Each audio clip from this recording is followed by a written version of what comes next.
बीत गए दिन भजन बिना रे, भजन बिना रे, भजन बिना। बीत गए दिन भजन बिना रे, भजन बिना रे, भजन बिना। बाल अवस्था खेल गवाई, बाल अवस्था खेल गवाई। जब जौबन तब मान घना रे, बीत गए दिन भजन बिना रे, भजन बिना रे, भजन बिना। लाहे कारण मूल गवायो, लाहे कारण मूल गवायो। अज हुन गई मन की तृष्णा रे, अज हुन गई मन की तृष्णा रे। बीत गए दिन भजन बिना रे, भजन बिना रे, भजन बिना। कहत कबीर सुनो भाई साधो, कहत कबीर सुनो भाई साधो। पार उतर गए संत जना रे, पार उतर गए संत जना रे। बीत गए दिन भजन बिना रे, भजन बिना रे, भजन बिना। बीत गए दिन भजन बिना रे, भजन बिना रे, भजन बिना। ओम हरि ओम श्री गुरुभ्यो नमः। हरि ओम। ओम सहनाववतु सहनौ भुनक्तु सह वीर्यं करवावहै तेजस्विनावधीतमस्तु मा विद्विषावहै। ओम शांति शांति शांतिः। शङ्करं शङ्कराचार्यं केशवं बादरायणं सूत्रभाष्यकृतौ वन्दे भगवन्तौ पुनः पुनः। ईश्वरो गुरुरात्मेति मूर्तिभेदविभागिने व्योमवद्व्याप्तदेहाय दक्षिणामूर्तये नमः। दयाकरं दयाकारं दान्तं धर्मप्रवर्तकं प्रणमामि दयानन्दं मदाचार्यवरं परम्।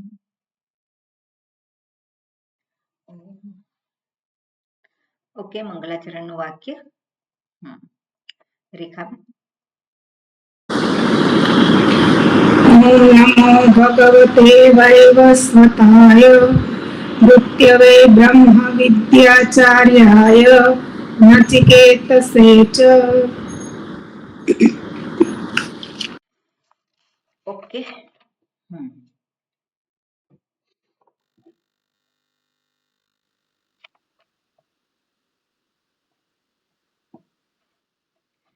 10મો મંત્ર.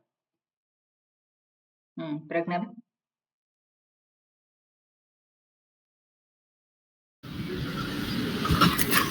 इन्द्रियेभ्यः पराः ह्यर्था अर्थेभ्यश्च परं मनः मनसस्तु परा बुद्धिः बुद्धिः बुद्धेरात्मा महान् परः।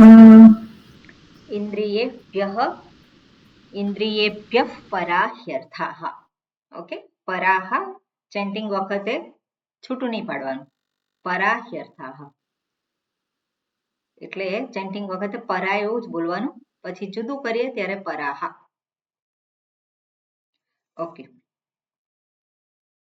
આમાં જે વાત કરી છે આપણે ગઈકાલે જોઈ રહ્યા હતા, સ્થૂળથી સૂક્ષ્મની વાત કરી છે. હવે સ્થૂળથી સૂક્ષ્મની વાત કરતા હોય આપણે બે લેવલથી જોવાનું. ગઈકાલે આપણે જોયું હતું કે વિષયો કરતા ઇન્દ્રિયો સૂક્ષ્મ છે, ઇન્દ્રિયો કરતા મન સૂક્ષ્મ છે, મન કરતા બુદ્ધિ સૂક્ષ્મ છે, અને એ રીતે અલ્ટિમેટલી સૂક્ષ્મતા ક્યાં આવે છે? તો કે પ્રત્યેગાત્મા, હું. સૌથી વધારે સૂક્ષ્મ, સર્વથી સૂક્ષ્મ અને અંતરતમ એ કોણ છે? તો કે હું છું. અને બીજું આપણે જોયું હતું ગઈકાલે કે જેટલી સૂક્ષ્મતા હોય એટલી વ્યાપકતા વધારે હોય. જેટલી સૂક્ષ્મતા વધારે એટલી વ્યાપકતા વધારે. અને આપણે ઉદાહરણથી જોયું, આપણે એટલે જોયું હતું, ઉદાહરણ નહીં પણ આકાશ સૌથી વધારે વ્યાપક છે. આકાશ કરતા વાયુ એ ઓછો વ્યાપક છે. એટલે આ રીતે સૂક્ષ્મથી સ્થૂળ અથવા તો સ્થૂળથી સૂક્ષ્મ તરફ શાસ્ત્ર આપણને લઈ જાય. પણ એક વસ્તુ નિશ્ચિત છે કે જ્યારે પણ સ્વરૂપનું ભાન કરાવતા હોય ત્યારે કોના સ્વરૂપનું ભાન કરાવે છે? હુંના સ્વરૂપનું. એટલે અંતે સર્વશાસ્ત્રનો સાર, જે કંઈ પ્રક્રિયાઓ શાસ્ત્રમાં દર્શાવી હોય, આપણે અહીંયા સ્થૂળથી સૂક્ષ્મની પ્રક્રિયા દર્શાવી છે. પંચકોશ વિવેકની જે પ્રક્રિયા છે એને આધારે પણ આપણે જોઈએ તો પંચકોશ જે છે એની પાછળ કોણ છે? હું જ છું. 3 અવસ્થાઓની વાત કરે તો 3 અવસ્થાઓમાં કોણ છે? હું જ છું. એટલે કોઈ પણ પ્રક્રિયા દૃગ્દૃશ્ય વિવેક હોય તો એ બધી જ પ્રક્રિયાઓ જે છે કે કાર્યકારણ પ્રક્રિયા, બધી જ પ્રક્રિયાઓનો અંત એ ક્યાં છે? હુંને જાણવામાં. હું જે કેવો છે કે અતિ સૂક્ષ્મ છે. એ કેવો છે? સર્વવ્યાપક છે. એટલે પ્રત્યેગાત્મા શબ્દથી આપણે જેને જાણવાનો છે કોણ છે? એ હું છે. એટલે બધી જ પ્રક્રિયાઓ જે છે એમાં બે વસ્તુ થતી હોય. ક્યાં તો આ સ્થૂળ શરીર જેને હું ઓળખું છું ત્યાંથી શરૂ કરી અને સમષ્ટિ તરફ સુધી લઈ જાય. સમષ્ટિ, અને સમષ્ટિમાં હું આવી જાય કે નહીં? સમષ્ટિમાં હું આવી જાય. અને એ સમષ્ટિ જે છે એ હુંથી અભિન્ન છે એ રીતનું પ્રતિપાદન કરે. અથવા તો જે સમષ્ટિ જે છે આ જગત, અને એ જગતથી શરૂ કરીને પછી ક્યાં આવે છે? હું તરફ. બીજી રીતે આપણે જોઈએ તો વ્યષ્ટિનું પ્રતિપાદન શરૂ કરી અને સમષ્ટિને દર્શાવે, અથવા તો સમષ્ટિથી શરૂ કરી અને પછી વ્યષ્ટિ સુધી આવે. પણ અલ્ટિમેટલી શાસ્ત્ર જે દર્શાવવા માંગે છે એ કોને દર્શાવવા માંગે છે? પ્રત્યેગાત્મા એટલે કે હું. પ્રત્યેગાત્મા એટલે કોણ છે? હું છું. એટલે બધું જ જે શાસ્ત્ર જે કંઈ કહેતા હોય, જે કંઈ સાધના છે એ બધું જ એના થકી અલ્ટિમેટલી જે પ્રાપ્તવ્ય છે કોણ છે? હું. અને હું એટલે કયો હું? હું એટલે આ સ્થૂળ શરીરધારી હું નહીં. પણ કયો હું? તો કે પ્રત્યેગાત્મા, એટલે જે અંતરતમ હું. એ અંતરતમ હું એટલે કે સ્વરૂપ. અને સ્વરૂપ કેવું છે? અને પછી છેલ્લે જે દર્શાવતા હોય શાસ્ત્રમાં સર્વાત્મ ભાવની વાત કરતા હોય. સર્વાત્મ ભાવ એટલે શું છે? એને આપણે જરાક જોઈએ તો સર્વમાં હું છું. સર્વ આત્મભાવ. સર્વમાં હું રૂપે પ્રકટ થાય છે. કોણ છે? એ હું છું. પણ શરૂઆતમાં આ સત્યને આપણે ઓળખી શકીએ નહીં. એટલે હું જે જાણીતો હું છે એ કોણ છે? તો કે આ શરીર, એને હું તરીકે હું જોઉં છું.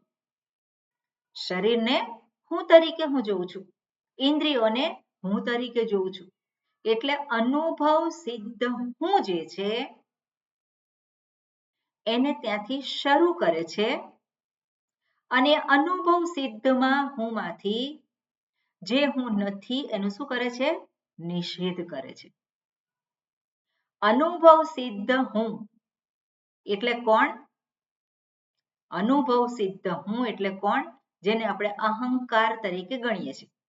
અહંકાર એટલે કોણ? જેને શરીર રૂપી કાર મળી ગઈ છે. શરીર વગેરે રૂપી શરીર, સ્થૂળ શરીર, સૂક્ષ્મ શરીર કહેવાય. એટલે સ્થૂળ શરીર છે, ઇન્દ્રિય, મન, બુદ્ધિ એ રૂપી કાર મળી ગઈ છે, જે અનુભવ સિદ્ધ હું કહીએ છીએ. પણ વિચાર કરીએ, શાસ્ત્રને આધારે આપણે વિચાર કરીએ તો જે અનુભવ સિદ્ધ હું છે એમાં કેટલુંક સાચું છે અને કેટલુંક ખોટું છે. એટલે શાસ્ત્ર શું કહે છે? તું આ શરીર નથી. કારણ કે શરીર એ તારા માટે દ્રશ્ય છે. તો એ વાત આપણે નકારીએ છીએ. શાસ્ત્ર જ્યારે કહે છે કે તું શરીર નથી, તો આપણે શું કહીએ છીએ? એ વાતને સ્વીકારીએ છીએ કે હા, હું શરીર હોઈ શકું નહીં, ઇન્દ્રિયો હું હોઈ શકું નહીં. અને આ રીતે નિષેધ કરતા કરતા, એટલે જે હું નથી એનો નિષેધ કર્યો. અને પછી જે હું છે એ હું આ શરીરથી મર્યાદિત નથી, ઇન્દ્રિયોથી મર્યાદિત નથી. એટલે અનુભવ સિદ્ધ હું એનું જ જે સ્વરૂપ છે, જે શુદ્ધ સ્વરૂપ કહીએ, અને શુદ્ધ સ્વરૂપને દર્શાવવા માટે શાસ્ત્ર શબ્દનો પ્રયોગ કરે અને જેને આપણે ના નથી પાડતા. શું કહે છે? સત સ્વરૂપ છે, ચૈતન્ય સ્વરૂપ છે, તું આનંદ સ્વરૂપ છે. શાસ્ત્ર જ્યારે આપણને આ દર્શાવે છે ત્યારે આ હકીકતનો આપણે નિષેધ કરતા નથી, એને નકારતા નથી. કેમ? કારણ કે જે હું નથી એને હું બુદ્ધિથી હું જાણી શકું છું. જે હું નથી એનો નિષેધ કઈ રીતે કરું છું? બુદ્ધિથી, વિવેક કરીને આપણે. પણ જે હું છું એને આપણે કેવી રીતે જાણીએ છીએ? તો કે શાસ્ત્રના શબ્દોને આધારે હું જાણું છું.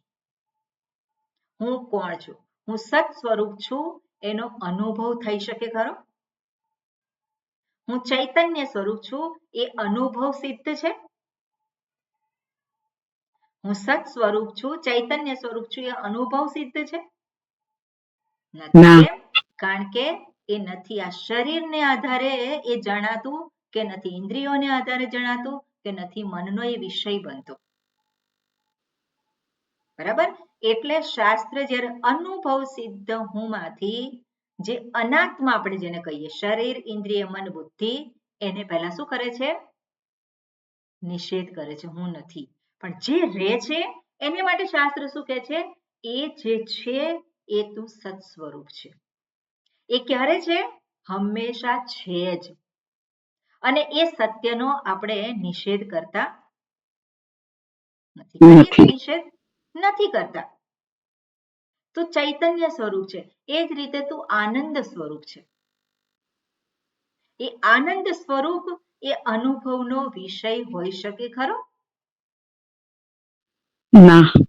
સત સ્વરૂપ, ચૈતન્ય સ્વરૂપ, આનંદ સ્વરૂપ એ અનુભવનો વિષય નથી, પણ હું છું જ. અને હું છું જ એટલે આ શરીરમાં છું, ઇન્દ્રિયોમાં છું, બુદ્ધિમાં છું. એ માત્ર આટલું છે, જેવી રીતે આપણે ભગવાનને મંદિરમાં ગર્ભગૃહમાં ગોઠવી દીધા, તો ભગવાન એટલા જ છે? ભગવાન એટલા જ નથી. ભગવાન ક્યાં છે? સર્વત્ર છે. એ જ રીતે હુંને આ શરીરમાં ગોઠવી દીધો જાણે કે, એટલે જ આ શરીરને પણ મંદિર કહેવામાં આવે છે. આ શરીર પણ શું છે? મંદિર છે. એમાં હુંની ઉપલબ્ધિ થાય છે, પણ એ શરીર નથી. ભગવાનની આપણને ઉપલબ્ધિ ક્યાં થાય? ક્યાં દેખાય આપણને? આપણે ચક્ષુરેન્દ્રિયથી જોવા હોય ભગવાનને, કેવી રીતે જોઈ શકીએ? ના જોવાય. જોઈ શકીએ સિવાય કે જ્ઞાન ચક્ષુ, પણ ચક્ષુરેન્દ્રિયથી જોઈ શકીએ ભગવાનને? ના. ચક્ષુરેન્દ્રિય કોઈ ઇન્દ્રિયનો વિષય નથી. એટલે જે સર્વવ્યાપક જે હોય એ ઇન્દ્રિયોનો વિષય હોઈ શકે નહીં. પણ સર્વવ્યાપકને આપણે એક સ્થાનમાં એક ગોઠવીએ છીએ. કેમ? કારણ કે આલંબન લેવા માટે. એની વાત આપણે પછી કરીશું. પણ જે સર્વવ્યાપક હું, એ હુંની પ્રાપ્તિ ક્યાં થાય છે? તો કે આ શરીર છે ત્યાં જ થાય છે. એની ઉપલબ્ધિ ક્યાં થાય છે? તો કે આ શરીર છે ત્યાં જ થાય છે. પણ એ શરીર રૂપે છે? શરીર એનું સ્વરૂપ છે? એનું સ્વરૂપ નથી. એટલે શરીર રૂપે એટલે શું છે? આ શરીર જેટલું મર્યાદિત નથી. એ હું કેટલો છે? ક્યાં છે? તો કે એ સર્વત્ર છે, સર્વવ્યાપક છે. એટલે હુંથી શરૂ કરી અને પરમાત્મા સુધી, અને પરમાત્મા એટલે આપણને ખબર છે કે પરમાત્મા એટલે જે સર્વવ્યાપક છે, જે સર્વની પાછળ રહેલા છે, એ પરમાત્મા સુધી લઈ જાય. અથવા તો શાસ્ત્રમાં જે સર્વાત્મ ભાવ છે એને પ્રાપ્ત કરવા માટે શરૂઆત કરે આ જગતથી, જે સર્વરૂપ છે. રૂપમાં એક કેવા છે? અરૂપ છે. સર્વરૂપમાં પરમાત્મા કેવા છે? અરૂપ છે. અને આ રૂપમાં છે કે નહીં? આ જે હું કહું છું, જે હું અનુભવ સિદ્ધ હું, એક રૂપ છે. એમાં છે કે નહીં? એમાં પણ છે. એટલે વ્યષ્ટિથી સમષ્ટિ અથવા તો સમષ્ટિથી વ્યષ્ટિ. અલ્ટિમેટલી જે લાવે છે શાસ્ત્રનો સાર, એ ક્યાં પૂરું થાય છે? તો કે આ હું. એટલે અંતિમ જે પડાવ આપણે કહીએ કે અંતિમ જે પ્રાપ્તવ્ય છે, ક્યાં છે? એ હુંમાં જ છે. એટલે શાસ્ત્ર જે દર્શાવે છે હુંને જે રીતે, એ રીતે આપણે જ્યાં સુધી એને જાણીએ નહીં, ત્યાં સુધી યાત્રા આપણી પૂરી થતી નથી. ત્યાં સુધી આપણી યાત્રા ચાલ્યા જ કરે છે. યાત્રાનો અંત આવતો નથી. આ શરીરને હું ગણ્યું તો શરીરનો તો નાશ થવાનો છે. પણ ફરી પાછું આ શરીર જે છે એનો નાશ થયો, એની સાથે હુંનો જાણે કે નાશ થયો. અને જાણે કે નાશ થયો છે એટલે ફરી પાછો પેલો જે અજ્ઞાની છે બીજા શરીર રૂપે પ્રગટ થવાનો છે. ત્યાં પણ એ જાણતો નથી. હવે જે જાણી શકે છે, કોણ જાણી શકે છે? માત્ર મનુષ્ય શરીરધારી છે. એનામાં ભગવાને વિવેક શક્તિ આપી છે અને એ જાણી શકે છે પોતાના સ્વરૂપને. પણ છતાં પણ પોતાને જો સ્થૂળ શરીર તરીકે જ જો ગણતો હોય તો એને માટે શું છે? પેલો હું બીજા શરીર રૂપે પ્રગટ થવાનું છે. ક્યાં સુધી ચાલવાનું છે? જ્યાં સુધી એ પોતાના સ્વરૂપને ધારણ ના કરે. પોતાના સ્વરૂપને ધારણ ના કરે ત્યાં સુધી એની યાત્રા ચાલવાની છે. અને એટલે શાસ્ત્ર આપણે માટે જે અનુભવ સિદ્ધ છે એ શું છે? હું કયો છે? આ સ્થૂળ શરીરધારી. સ્થૂળ શરીરધારી છે ત્યાંથી ધીમે ધીમે આપણને લઈ જાય છે સૂક્ષ્મ તરફ. એટલા માટે જ પંચકોશનો જે વિવેક દર્શાવે છે આપણે જોયું આગળ. આમાં નહીં, પણ આમાં બહુ વાત નથી કરી, પણ વિવેક ચૂડામણીમાં તો આપણે જોયેલું છે. જે પંચકોશનો જે વિવેક છે એ પંચકોશના વિવેકમાં શું છે? અન્નમય કોશ, અન્નમય કોશ પછી કહો છે પ્રાણમય કોશ, પ્રાણમય કોષ પછી મનોમય કોષ, મનોમય કોષ પછી વિજ્ઞાનમય અને વિજ્ઞાનમય, આનંદમય. પછી આનંદમય. વિજ્ઞાનમય. આનંદમય અને આનંદમય કોષ છે એનું સ્વરૂપ અધિષ્ઠાન એ કોણ છે? હું છું. એટલે અન્નમય કોષ એટલે આ કોણ છે? સ્થૂળ શરીરને આધારે. પણ સ્થૂળ શરીર એ હું નથી. ત્યાંથી મારા મનને હટાવવાની જરૂર છે કે નહીં? કે નથી જરૂર? હા, જરૂર સ્થૂળ છે. શરીરમાંથી મનને હટાવવાની જરૂર છે કે નહીં? હા, કેવી રીતે હટી શકે? વિવેક દ્વારા. શરીરનો નાશ થઈ જાય એટલે આપણે જ્ઞાની થઈ જઈએ એવું હોય નહીં. નહીં તો ઈઝી છે. પેલો આત્મહત્યા કરતો હોય તે મુક્ત થઈ જાય, પણ થાય છે મુક્ત? મુક્ત ના થાય. એ તો ફરી પાછો આવે છે. એટલે શું કરવાનું છે? વિવેક કરવાનું છે. વિવેક વગર આ સ્થૂળ શરીરમાંથી પેલો હું મુક્ત થઈ શકે નહીં. અને હું મુક્ત ના થઈ શકે એટલે શું છે? માત્ર વિવેક થકી જ કરવાનું છે. ગઈકાલે આપણે જોતા હતા કે વિવેક અવિવેકને કારણે આ સ્થૂળ શરીરને હું ગણે છે. અવિવેકને કારણે જ આ સ્થૂળ શરીર એ હું છું એવું એને માની લીધું છે. પણ એને શું કરવાનું છે? જાણવાનું છે હું આ સ્થૂળ શરીર નથી. અને એ કેવી રીતે થઈ શકે? તો આપણને જે શાસ્ત્ર દર્શાવે છે કે આ સ્થૂળ શરીર કરતા એની પાછળ જે રહેલું છે કોણ છે? એ પ્રાણમય કોષ છે. સ્થૂળ શરીરની પાછળ જે અન્નમય કોષ છે એના કરતા સૂક્ષ્મ એ શું છે? પ્રાણમય કોષ છે. તો પ્રાણમય કોષ એ હું છું. ત્યાં શાસ્ત્રની સહાયથી આપણે વિવેક કરીએ છીએ. અને વિવેક કરી અને આપણે જોઈએ છે કે ના મનોમય કોષ. અને આપણે જોઈએ કે આ જે કોષનું નિરૂપણ કર્યું હોય એમાં આપણી જે બુદ્ધિ જે છે, આપણો પેલો હું છે, બુદ્ધિ કરતા પણ શું છે? બુદ્ધિ ખરી જે નિશ્ચય કરે છે. નિશ્ચય કરનારી જે બુદ્ધિ છે, જે પેલો હું, એ હું ક્યાં ગોઠવાયેલો છે? તો જે સ્થૂળ બુદ્ધિનો છે એનો હું ક્યાં ગોઠવાયેલો છે? સ્થૂળ શરીરમાં. અને સ્થૂળ શરીરમાં ગોઠવાયેલો હોવાને કારણ કે હું આ સ્થૂળ શરીર છું અને એટલા માટે એને અનુકૂળ હોય એ પ્રકારનો બધી પરિસ્થિતિ એ સર્જે. આ સ્થૂળ શરીરને જે સુખદ હોય એને અનુકૂળ હોય એ કોણ કરવાનો છો? સ્થૂળ બુદ્ધિ વાળો. પણ જે ઉપર ઉઠ્યો છે કે આ સ્થૂળ શરીર એટલો જ માત્ર હું નથી. એટલે આ સ્થૂળ શરીરની જરૂરિયાતો છે એને પૂરી કરવી એટલું જ આ જીવનનું ધ્યેય છે. સ્થૂળ શરીરની જરૂરિયાતો પૂરી કરવી એટલું આ જીવનનું ધ્યેય નથી. પણ એના કરતા કંઈક સૂક્ષ્મ છે. અને એવું જે જોઈ શકે છે. કોણ જોઈ શકવાનો છે? જે વિચાર કરે છે. એટલે કોણ છે સૂક્ષ્મ? પ્રાણ એ સૂક્ષ્મ છે. એટલે મૃત્યુ પછી, તો મૃત્યુ એટલે શું છે? પ્રાણ ગયા આપણે કહીએ છીએ. પ્રાણ જાય છે.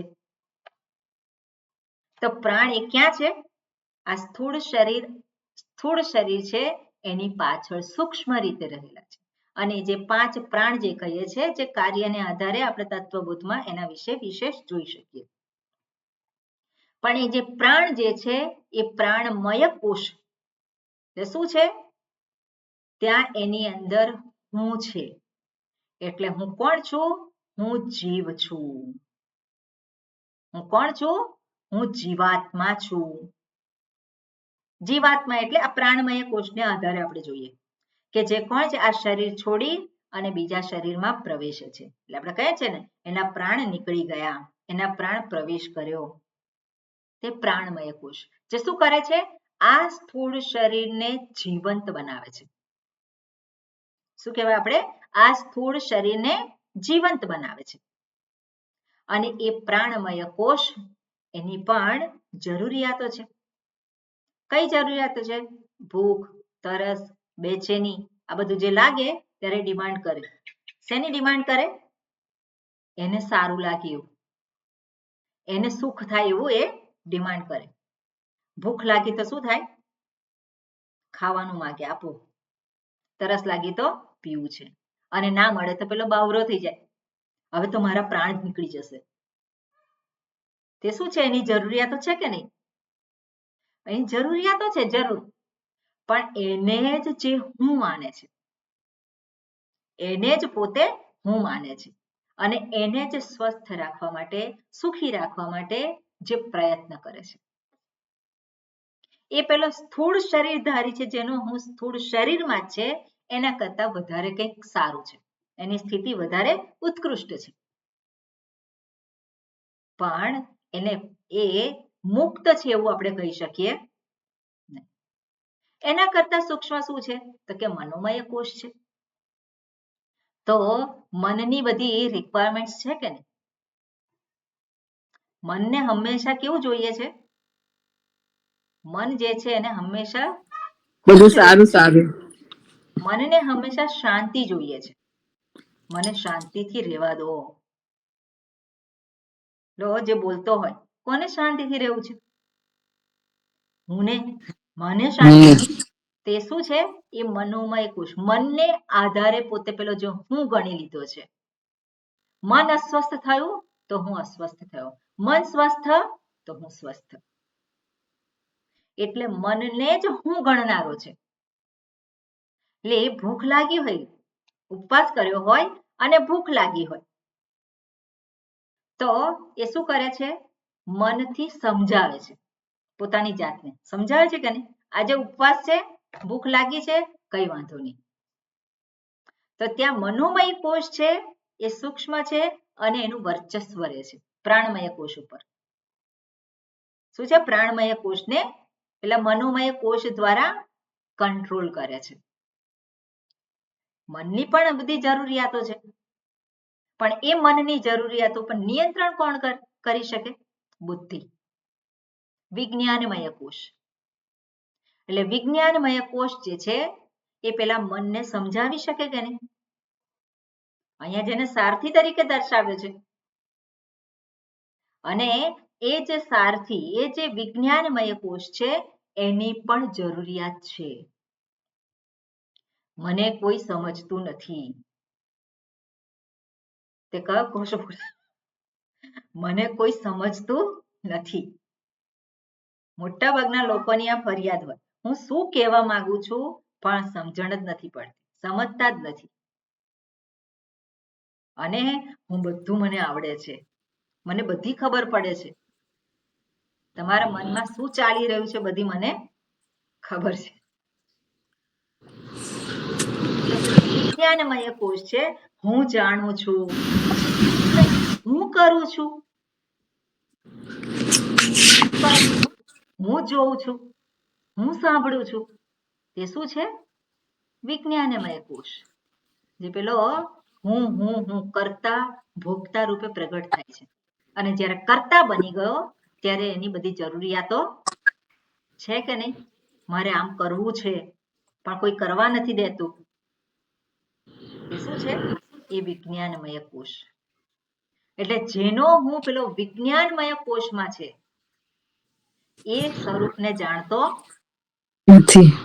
એ જરૂર એ મનની ઉપર મનને નિયંત્રિત કરી શકે, ઇન્દ્રિયોને નિયંત્રિત કરી શકે, પ્રાણ ઉપર નિયંત્રણ કરી શકે. પેલો પ્રાણાયામ કરે, નક્કી કર્યું આ પ્રાણાયામ કરવા છે, તો શું થવાનું છે? ત્યાં પ્રાણ નિયંત્રિત થવાના છે, મન નિયંત્રિત થવાનું છે. પણ હજે પ્રાણાયામ કરવાના હતા પણ થયા નહીં, એટલે પેલો બેચેન થઈ જાય. આજે મન ઠેકાણે રહેતું નથી. કેમ? કારણ કે આજે મેં પ્રાણાયામ નથી કર્યા, મેં આમ નથી કર્યું, એટલે આવું તો મારે જોઈએ જ. એટલે શું છે? કર્તૃત્વ, ભોક્તૃત્વ. એટલે એ જે છે અહીંયા, એ પેલો જે વિજ્ઞાનમય કોષ, એની જરૂરિયાતો છે.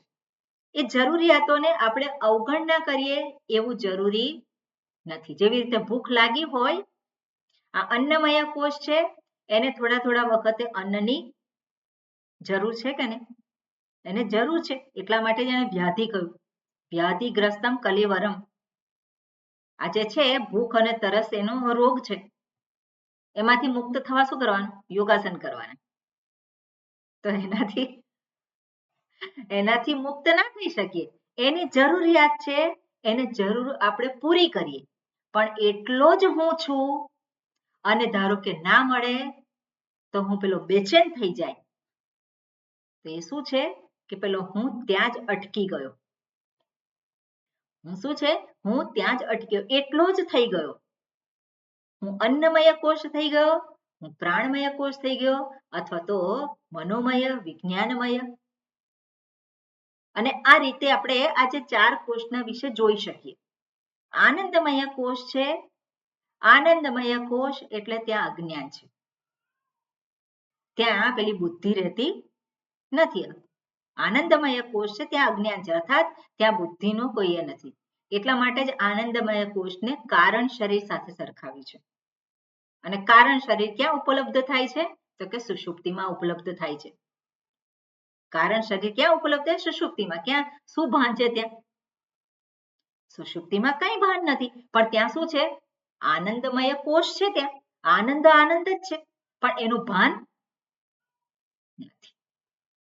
જાગ્રત અવસ્થામાં નથી. રિક્વાયરમેન્ટ છે, એની કોઈ રિક્વાયરમેન્ટ નથી. એ તો સ્વરૂપમાં લીન થઈ ગયો છે, પણ ત્યાં એને ભાન નથી. એટલે ભાન નથી તો ભાન કોને હોવું જરૂરી છે? બુદ્ધિને. એટલે બધી જ સાધના છે એ સાધના કોને માટે છે? આપેલી બુદ્ધિને માટે. કારણ કે એ જ નિશ્ચય કરનારી છે. હું કોણ છું? હું સારી કે ખરાબ? સારો કે ખરાબ? એની પાસે જવાબ છે કે નહીં? આમ તો સારી, પણ આમ ફરી પાછું ઠેકાણું નથી. તો એ જે છે એની પાસે છે. એટલે ત્યાં જ પેલો હું ગોઠવાયેલો છે. અને એટલે શાસ્ત્ર આપણને ધીરે ધીરે સ્થૂળથી શરૂ કરી અને સૂક્ષ્મ સુધીનો વિવેક કરવા માટે આપણને સહાયભૂત થાય છે. એટલે અહીંયા જે વાત કરી છે સ્થૂળથી શરૂ કરીને સૂક્ષ્મ, એમાં આપણે તત્વબોધને આધારે વિભાગ આપણે જોઈ શકીએ કે આજે મારી સામે જે સૃષ્ટિ છે, જેને આ તરીકે હું ગ્રહણ કરું છું. મારી સામે જે સૃષ્ટિ છે એને કઈ રીતે ગ્રહણ કરું છું? ઇદમ ઇદમ ઇદમ ઇદમ આ આ આ. અને એનું સર્જન કોણે કર્યું છે? ઈશ્વરે કર્યું છે. મેં કર્યું નથી. અને આ જે સૃષ્ટિ છે અને આ હું જેને કહું છું હું, અનુભવ સિદ્ધ હું, એ બંનેની ઉત્પત્તિ છે કઈ રીતે થઈ છે એ આપણને દર્શાવે છે, તત્વબોધમાં દર્શાવ્યું છે. તો આપણે જોઈએ કે સૂક્ષ્મ જે છે તન માત્રાઓ, એમાંથી સૂક્ષ્મની ઉત્પત્તિ થઈ છે અને પછી પંચીકરણ થયું, સ્થૂલીકરણ થયું અને પછી આ જગતની ઉત્પત્તિ થઈ છે. જે સ્થૂળ જે છે એની ઉત્પત્તિ થઈ છે. એટલે આ જગતમાં આપણે સ્થૂળ અને સૂક્ષ્મ બંને જોઈ શકીએ. જગતમાં સ્થૂળ આપણને બધું દેખાય છે, એની ઉત્પત્તિ જે સ્થૂળ દેખાય છે એની ઉત્પત્તિ શેમાંથી થઈ છે? પંચ મહાભૂતના પંચીકરણની પ્રક્રિયા દ્વારા. અને જગતમાં જે સ્થૂળ જે છે એમાંથી ઉત્પત્તિ થઈ છે. તો આ શરીર જે સ્થૂળ શરીર છે એની ઉત્પત્તિ શેમાંથી થઈ છે? એ જ પંચીકરણની પ્રક્રિયા થઈ છે અને એમાંથી જ આ શરીર, આ સ્થૂળ શરીર છે એની પણ ઉત્પત્તિ થઈ છે. એટલે જગતમાં જે કંઈ સ્થૂળ છે અને આ જે સ્થૂળ શરીર છે એ શેમાંથી આવ્યું છે? પંચ મહાભૂતના.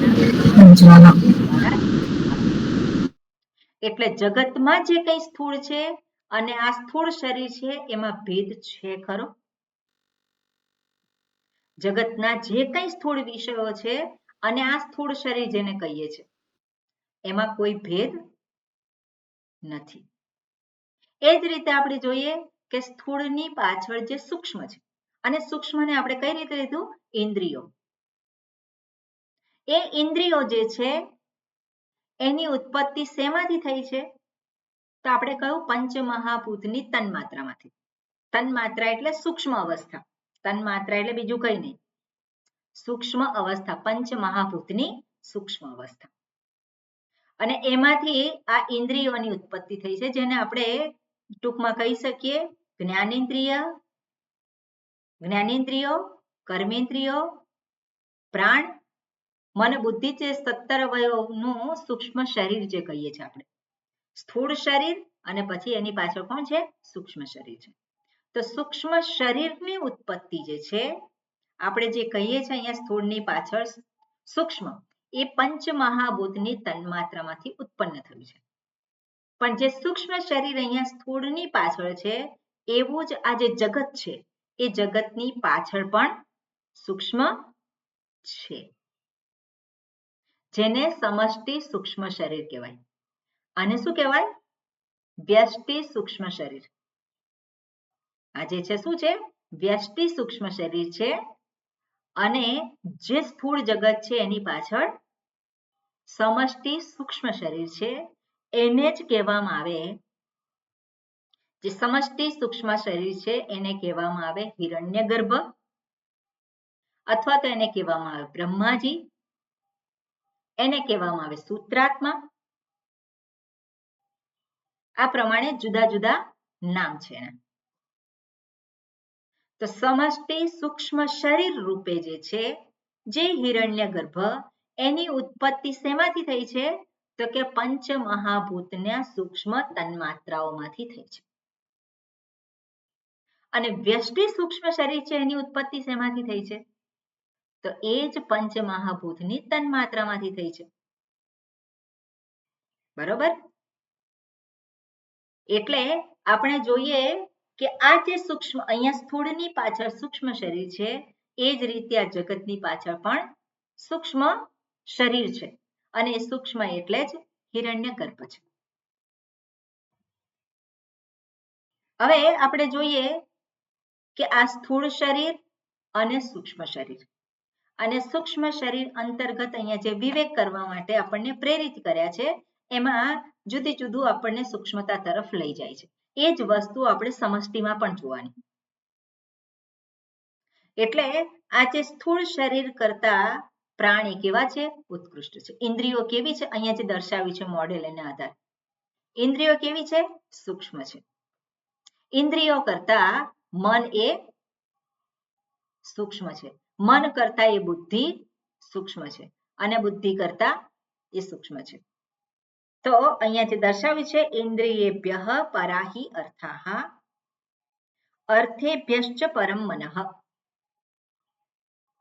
એટલે જે આપણે જગતના સ્થૂળ પદાર્થો છે, એની પાછળ જે સૂક્ષ્મ રૂપે રહેલું છે, જેને આપણે સમષ્ટિ સૂક્ષ્મ શરીર કહે છે, સમષ્ટિ સૂક્ષ્મ શરીર, અને એ જે છે એમાંથી જ જે આપણે કહીએ સૂક્ષ્મ, એટલે આપણે આને ગ્રહણ કરવાનું, જે જગતમાં ગ્રહણ કરવાનું એ થોડુંક અઘરું પડે, પણ આપણે એને ગ્રહણ એ રીતે કરી શકીએ,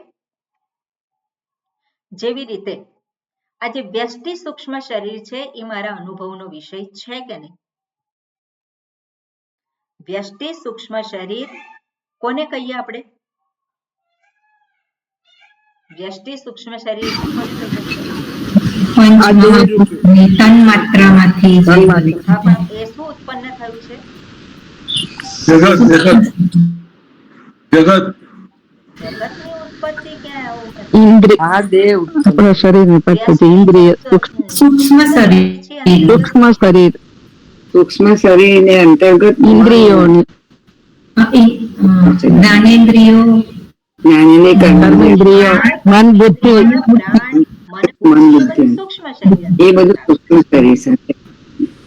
એટલે આ જે સૂક્ષ્મ શરીર જે છે આપણે કહીએ છીએ, જેને વ્યષ્ટિ કહીએ છીએ, વ્યષ્ટિ સૂક્ષ્મ એટલે વ્યક્તિ. પણ એવું જ જગતમાં છે, પણ જગતમાં આપણે નથી જોઈ શકતા. આ અનુભવ સિદ્ધ છે મારા માટે. પણ આપણે જોઈએ કે આ ચક્ષુરેન્દ્રિય છે એ રૂપને ગ્રહણ કરે છે કે નથી કરતું? કરે છે. રૂપને એ ગ્રહણ કરે છે. જ્યાં પણ ચક્ષુરેન્દ્રિય હોય, આંખ નહીં, આંખ એ તો ચક્ષુરેન્દ્રિયનું ગોલક છે, એનું ગોખલો છે, ત્યાં ચક્ષુરેન્દ્રિય આપણને મળે. દર્શન થાય. એટલે એ જે ચક્ષુરેન્દ્રિય છે તે સૂક્ષ્મ છે. એટલે સૂક્ષ્મ જે જોવાનું સામર્થ્ય જે છે તે સૂક્ષ્મ આપણે કહીએ છીએ. જ્યાં પણ ચક્ષુરેન્દ્રિય હોય ત્યાં એ રૂપને ગ્રહણ થાય છે. કરે કે નહીં? આજ તો અરે એટલે અહીંયા જે ચક્ષુરેન્દ્રિય છે એક જ જગ્યાએ છે. એની પાછળ રહેલું મારું સૂક્ષ્મ. ચક્ષુરેન્દ્રિય ઘણી બધી જગ્યાએ છે. ચક્ષુરેન્દ્રિય કોની પાસે છે? અનેક જીવો પાસે જોઈએ છે. માત્ર મનુષ્ય પાસે છે એવું ના કહી શકીએ. એટલે આ વ્યષ્ટિ ચક્ષુરેન્દ્રિય કહેવાય અને સમષ્ટિ ચક્ષુરેન્દ્રિય. હવે આપણે જ્યારે સમષ્ટિ ચક્ષુરેન્દ્રિયને આધારે કહેવામાં આવે ત્યારે એને દેવતા તરીકે ગ્રહણ કરીએ છીએ. સમષ્ટિ ચક્ષુરેન્દ્રિય અર્થાત રૂપને ગ્રહણ કરવાનું જે સામર્થ્ય છે અને એ સામર્થ્ય આ ક્રિયા થાય છે કે નહીં? ચક્ષુરેન્દ્રિય રૂપ ગ્રહણ કરે છે તો ત્યાં ક્રિયા છે કે નહીં? એમાં ક્રિયા રહેલી છે. હવે શાસ્ત્ર જે આપણને દર્શાવે છે એને આધારે આપણે જોઈએ તો આપણા દેશમાં સરકાર કામ કરે છે કે નહીં? વડાપ્રધાન આવી અને આપણા ઘરે પેલો નળ ચાલુ કરે તો સરકાર કામ કરે છે એવું કહીએ આપણે? ના. તો સરકાર જે છે કામ કરે છે કઈ રીતે? આખું તંત્ર છે. અને તંત્ર જે છે એના બધા જ શું કહેવાય? એના નિયામક છે. ઉપરથી શરૂ કરી અને નીચે સુધી બધા રહેલા છે. એટલે સરકાર જાગ્રત છે કે ઊંઘે છે? ઘણી બધી વખત કહેતા સરકાર ઊંઘે છે, એને કશી ખબર જ નથી પડતી. તે શું છે? પેલું કાર્ય છે એને આધારે આપણે સરકાર જોઈએ છે. એવી જ રીતે આ ચક્ષુરેન્દ્રિય જ્યારે કામ ના કરતી હોય તો એને આધારે આપણે સરકાર, કઈ સરકાર? સમષ્ટિને આધારે જેને દેવતા કહેવામાં આવે. સમષ્ટિને આધારે જેને દેવતા તરીકે કહેવામાં આવે છે. દેવતા એટલે શું છે? અધિષ્ઠાતા દેવતા. તો આપણને એમાં આવે છે તત્વબોધમાં ચક્ષુરેન્દ્રિયના અધિષ્ઠાતા દેવતા કોણ છે? સૂર્ય છે. અને સૂર્ય દેવ જે છે એ સમષ્ટિ ચક્ષુરેન્દ્રિયને આધાર એનો અનુગ્રહ હોય તો ચક્ષુરેન્દ્રિય રૂપને ગ્રહણ કરી શકે. જો એનો અનુગ્રહ ના હોય તો એ ના ગ્રહણ કરી શકે. હવે જે ચક્ષુરેન્દ્રિયના જે દેવતા જે છે અધિષ્ઠાતા દેવતા એ કર્મને આધારે પ્રાપ્ત થતી પોઝિશન છે. જેવી રીતે અહીંયા પણ મિનિસ્ટર હોય તો મિનિસ્ટરને ગમે તે મિનિસ્ટર ના બની જાય, એને કંઈક કરેલું હોવું જોઈએ, એને એવા કર્મો કરેલા હોવા જોઈએ અને તો એ મિનિસ્ટર બની શકે. એ જ રીતે જે અધિષ્ઠાતા દેવતા જ્યારે કહેવામાં આવે છે એ કોણ છે? કઈ રીતે? એ પદવી જે છે એ પદવી, એ જે સ્થાન જે છે એ કર્મને આધારે પ્રાપ્ત થાય અને એની પાસે સામર્થ્ય છે. શું સામર્થ્ય છે? કોને? ચક્ષુરેન્દ્રિય પ્રદાન કરવી, ચક્ષુરેન્દ્રિયને સલામત રાખવી. એ કોના હાથમાં છે? એ ચક્ષુરેન્દ્રિયના દેવતા. એટલા માટે જ આપણે જોઈએ કે વૈદિક અને પૌરાણિક બધા સૂક્તો હોય છે. ચક્ષુરેન્દ્રિય જો નબળી હોય તો સૂર્યને પ્રાર્થના કરવાની. તે શું છે?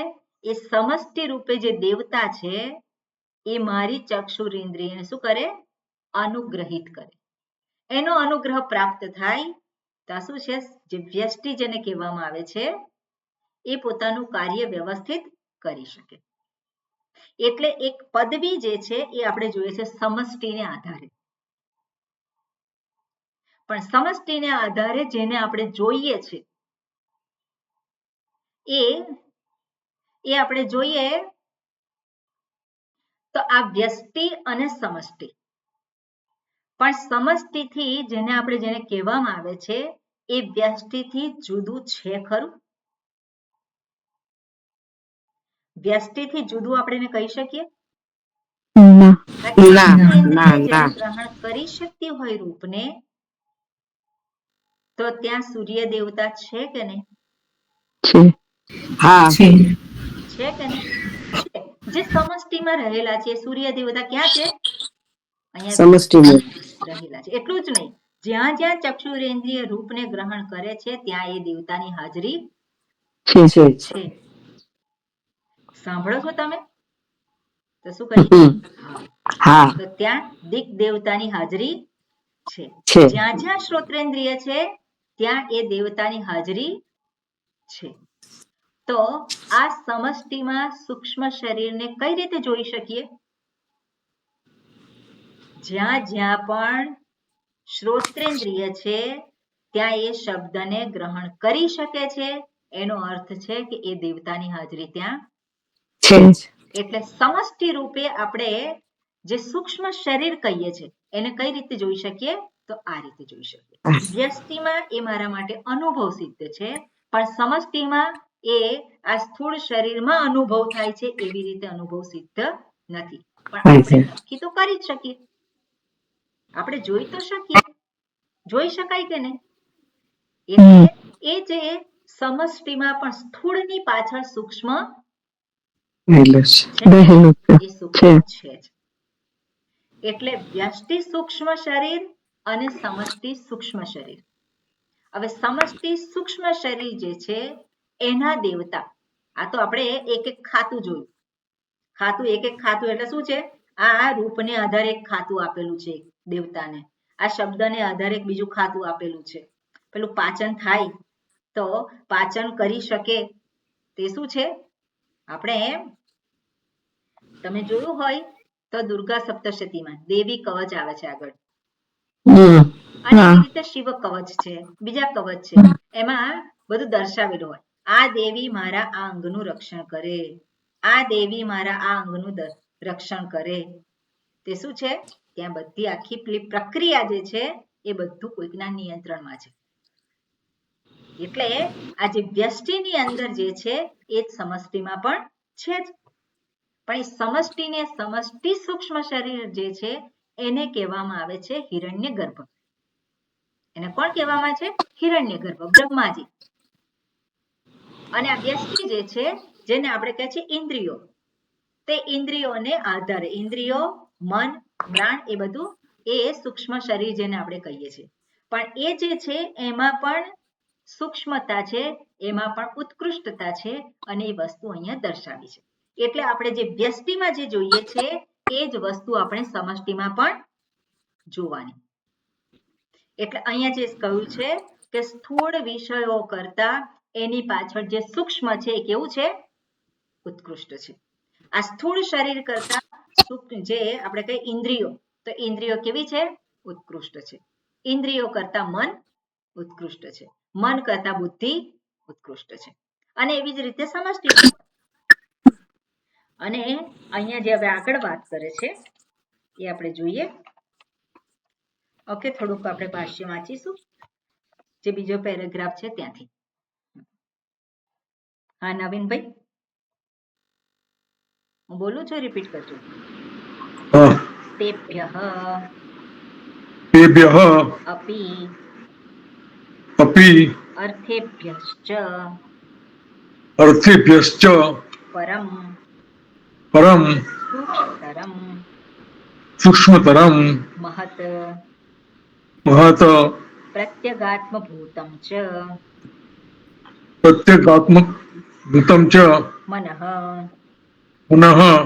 મનઃ શબ્દવાચ્યમ મનસઃ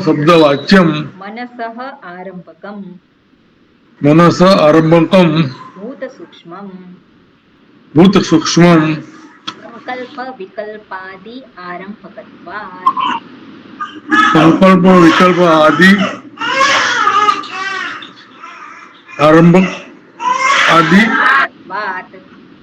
આરંભ કરવા તત્વાત આરંભક તત્વાત.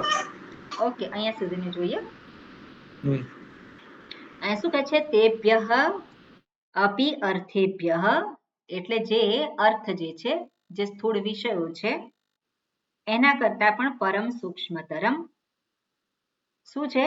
તો કે મહત. અર્થેભ્યશ્ચ પરમ સૂક્ષ્મતરમ. આપણે પહેલા આગળ જોયું કે સ્થૂલાની પહેલું જે પેરેગ્રાફ છે એમાં કહ્યું ઇન્દ્રિય એ સૂક્ષ્મ છે અને ઇન્દ્રિયો કરતા પણ ઇન્દ્રિયેભ્ય સ્વકાર્યો, કે પહેલો જે પેરેગ્રાફ છે ત્યાં પણ આપણે જરાક જોવાનું હતું. ઇન્દ્રિયેભ્ય સ્વકાર્યેભ્ય તે પરાહા યર્થાઃ સૂક્ષ્માઃ મહાંતશ્ચ પ્રત્યય. ઓકે, આપણે જોયેલું છે. એ જ વસ્તુ અહીંયા આગળ પણ કહે છે. એટલે અર્થેભ્યશ્ચ પરમ સૂક્ષ્મતરમ મહત પ્રત્યેગાત્મમ ભૂતમ ચ મનઃ. અને એના કરતા જે સૂક્ષ્મ જે છે ઇન્દ્રિયો અથવા તો આ જે કંઈ સ્થૂળ પદાર્થો છે જગતમાં, એની પાછળ રહેલ જે સૂક્ષ્મ છે એના કરતા મન ઉત્કૃષ્ટ છે. એટલે ઇન્દ્રિયો કરતા મન એના કરતા સૂક્ષ્મ છે.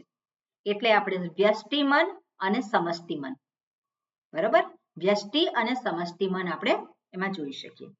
એટલે મહત પ્રત્યેગાત્મ ભૂતમ ચ મનઃ. અને ગઈકાલે આપણે જોયું હતું પ્રત્યેગાત્મ ભૂતમ, દરેક સ્તરે આત્મા જે પ્રત્યેગાત્મા એને આપણે લેવાનો છે. સ્થૂળ શરીર છે, એ સ્થૂળ શરીર છે ત્યાં પણ પ્રત્યેગાત્મ, પેલો હું અંતરતમ હું છું જે સ્વરૂપ કહેવામાં આવે છે, એનાથી સૂક્ષ્મ જે ઇન્દ્રિયો છે ત્યાં પણ પ્રત્યેગાત્મ ભૂત, એ હું ત્યાં છે જ, દરેક જગ્યાએ એની હાજરી તો છે જ. એ જ રીતે મન છે તો મન છે ત્યાં પણ પ્રત્યેગાત્મ હું એ પણ રહેલો છે. એટલે ઇન્દ્રિયો કરતા મન જે છે એ ઉત્કૃષ્ટ છે, સૂક્ષ્મ છે, એ દર્શાવ્યું. મનઃ શબ્દ વાચ્યમ મનસઃ આરંભકમ ભૂત સૂક્ષ્મમ સંકલ્પ વિકલ્પાદિ આરંભકત્વાત. મનઃ એટલે મન એટલે શું? તો કે મનઃ શબ્દ વાચ્યમ, મન શબ્દ વડે. મન શબ્દ વાચ્યમ એટલે શું? વાચ્યમ એટલે જે શબ્દનો પ્રયોગ કરીને જેને દર્શાવવામાં આવે છે.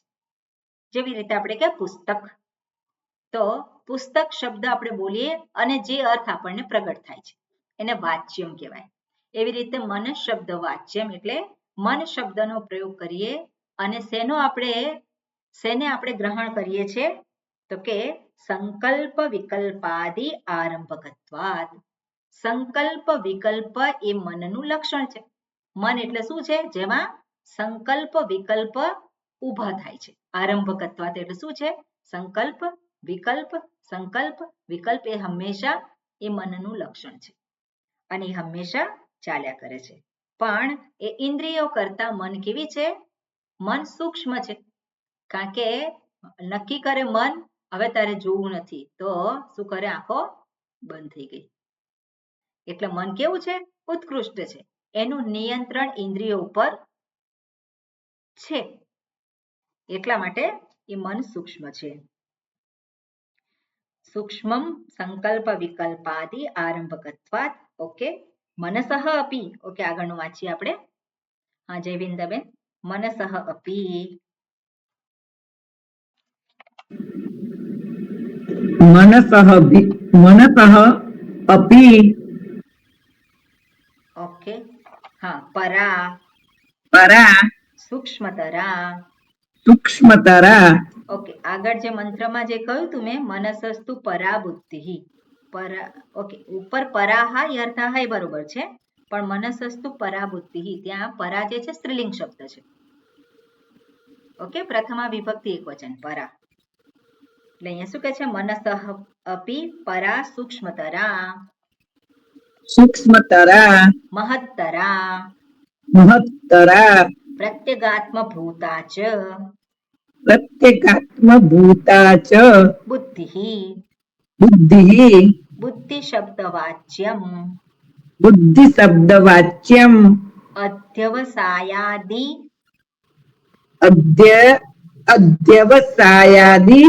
અધ્યવસાયાદિ આરંભકમ.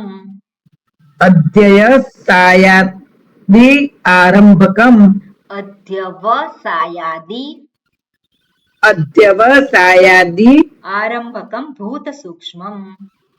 आरंभकम भूत सूक्ष्मम.